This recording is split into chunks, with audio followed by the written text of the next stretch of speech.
I was drawn to the old stone cottage deep in the mountains, eager for a peaceful weekend away from the world. But on the first night, I heard strange whispers beneath the floorboards. I had always been drawn to quiet, remote places.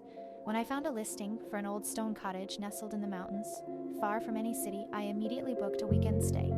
It seemed perfect. No neighbors, no traffic, just peace and silence. The cottage was quaint, with ivy creeping up its walls and a view of dense woods beyond. The owner had left a key under the flower pot, and inside the house smelled of old wood and forgotten time. Everything seemed normal, if not a bit too still. That first night, after unpacking and settling in, I noticed something odd. There was a faint noise, like the wind whispering, but it seemed to be coming from below the floor.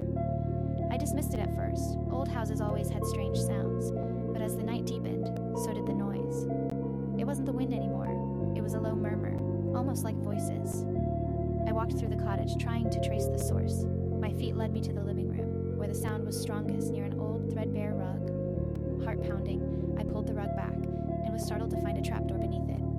The hinges groaned as I lifted it open, revealing a staircase leading into the dark. I hesitated, but the murmuring from below seemed to call me, urging me to descend. With only my phone for light, I descended into the cellar.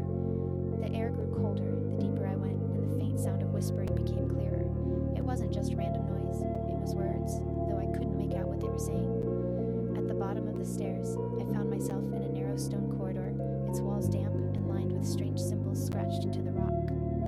The whispers grew louder, filling the space, echoing off the walls, yet I saw no one. My pulse quickened, and my instincts screamed at me to leave, but curiosity kept me moving forward. The corridor stretched far longer than the cottage's foundation should have allowed, as if I had stepped into a place that existed beyond the physical world.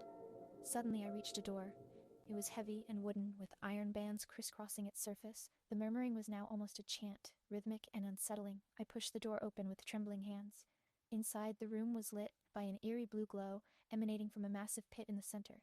The walls were covered in more of the strange symbols, and as I stepped closer to the pit, I saw that the glow came from countless small objects. Bones. In the pit lay a pile of human bones, stacked unnaturally high. Above them, shadows danced, shifting and swirling in the light, though there was no source of fire. The whispers crescendoed, and I could finally make out the words. "Join us." The air became thick, oppressive, and I could feel something pulling at me, urging me closer to the edge of the pit. I stepped back, my head spinning as the chanting voices filled my mind. "Join us." I turned to run, but the door had disappeared, replaced by a solid stone wall. Panic seized me as I frantically searched for a way out. The shadows in the room began to stretch toward me, their inky forms taking on grotesque, almost human shapes. I screamed as one of the shadows latched onto my leg, its cold touch seeping into my skin. More followed, their forms wrapping around my body like smoke, pulling me toward the pit. I fought, but the pull was relentless, and soon I found myself at the edge, staring into the glowing abyss of bones. "No!" I cried, clawing at the ground, but the shadows were stronger. They dragged me into the pit, and as I fell, the last thing I saw was the pile of bones shifting, rising up like a wave to greet me. Days later, the owner returned to check on the cottage, but I was gone. The only sign I had ever been there was my suitcase, neatly packed and sitting by the door.